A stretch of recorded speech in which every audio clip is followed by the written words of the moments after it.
warahmatullahi wabarakatuh. Perkenalkan, nama saya Anwar, NIM 1909300361. Kelas tambang B, Prodi Teknik Pertambangan. Di sini saya akan mempresentasikan tugas kimia buah tentang salah satu unsur logam yang ada di tabel periodik.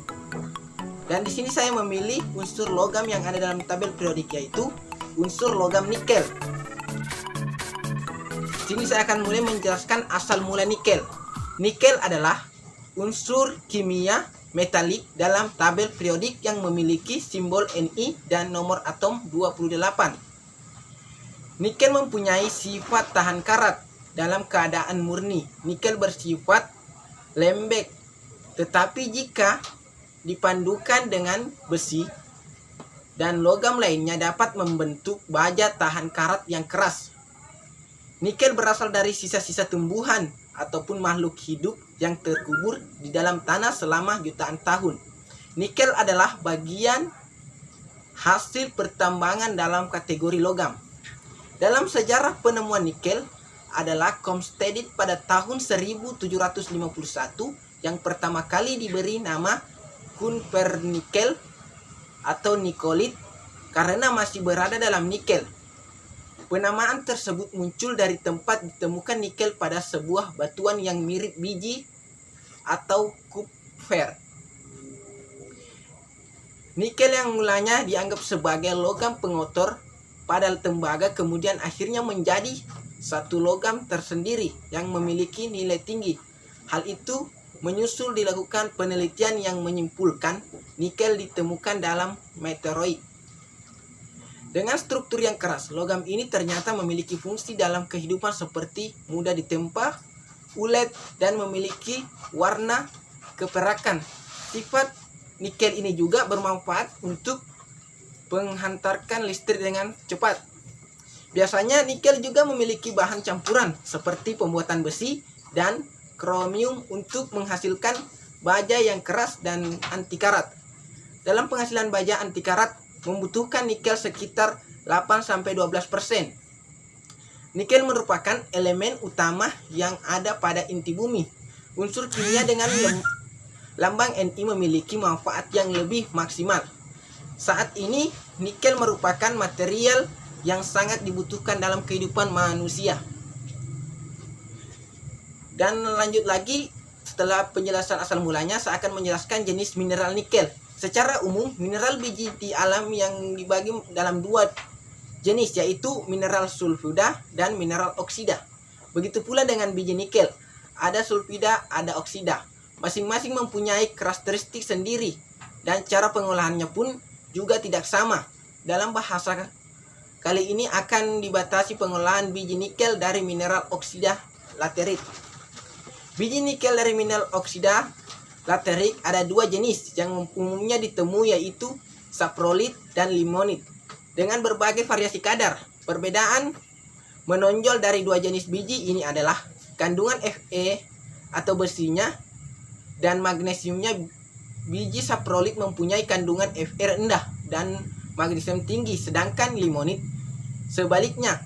Biji saprolit 2 dibagi dalam dua jenis berdasarkan kadar, yaitu HgSO yang sering disebut dengan high grade saprolit ore dan LgSO yaitu low grade saprolit ore. Biasanya HgSO ini mempunyai kadar Ni lebih besar sama dengan itu 2%.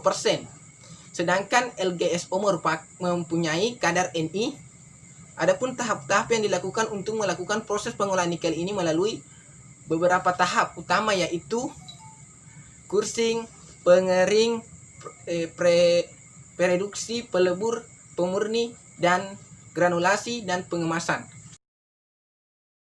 Di sini akan lanjut dengan sebaran nikel. Nikel ini bisa terdapat di kerak bumi dengan kadar yang berbeda-beda tergantung pada jenis batuannya. Kadar nilai tertinggi terdapat dalam batuan ultrabasa atau disebut dunit atau peridotit, yang itu dapat mencapai 3000 gram per ton Ni. Dalam batuan ultrabasa yang telah mengalami proses sepentisasi, kandungan Ni antara 1.200 sampai 2.000 gram per ton.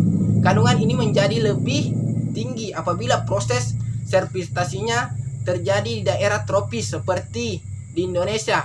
Hal ini karena kekayaan nikel di tropis dipicu oleh proses pelapukan yang berlangsung lebih intensif.